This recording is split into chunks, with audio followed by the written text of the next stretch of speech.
নমস্কার, মিত্রার কথায় সবাইকে স্বাগত জানাই।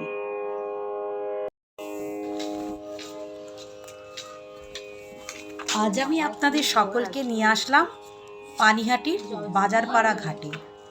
এই ঘাটটি খুব পুরনো ঘাট। এখানে আমাদের আবাসনে দুর্গা ঠাকুর ভাসান দেওয়া হয়।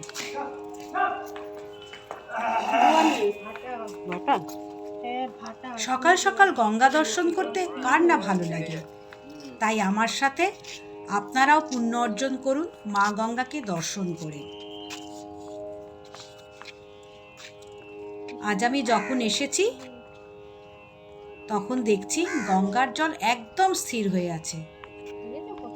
ভাটা শেষ, দেখুন মাটি দেখা যাচ্ছে। টাইমটা দেখতে হবে। দেখুন সিঁড়িগুলো সব বেরিয়ে এসছে জলের উপরে। জোয়ারের সময় এই সিঁড়িগুলো সব ঢেকে যায়। এখন জোয়ার শুরুর ঠিক পূর্ব মুহূর্ত। এক্ষুনি পড়ছিলাম। ভিডিওটা যখন শেষ হবে নোংরা কেন ঘাটটা, তখন দেখতে পাবেন জোয়ারের জল কিভাবে আস্তে আস্তে করে সেদিন তো এত দূর ছিল না, নদীর ভেতরে প্রবেশ করছে। তার স্রোত কেমন থাকে।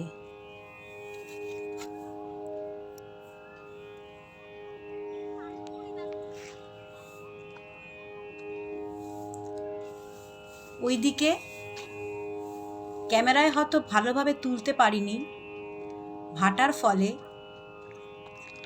গঙ্গার মাঝখানে যে পলি জমে গেছে সেটা দৃশ্যমান হয়েছে।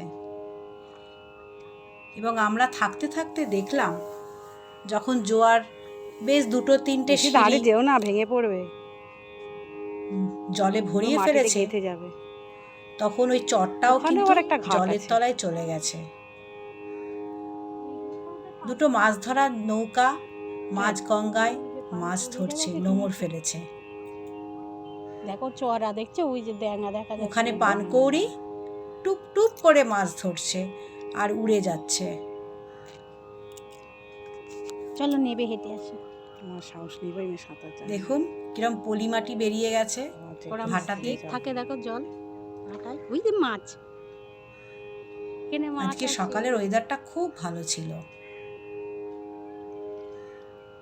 ওপারে কোন্নগর দেখা যাচ্ছে।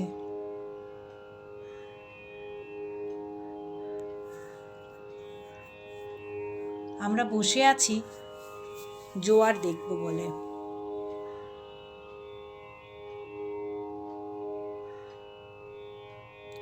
সকালবেলায় অনেকে পুণ্য স্নান করেন।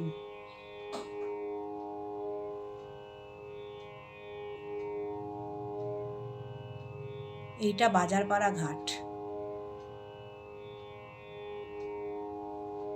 পলি মাটি কিন্তু আস্তে আস্তে ঢাকতে শুরু করেছে জলে।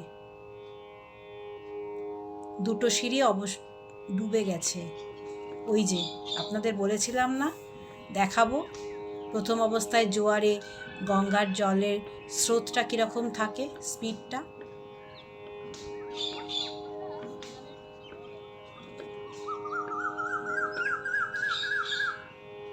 আশা করি আপনাদের ভিডিওটা ভালোই লাগবে। নমস্কার।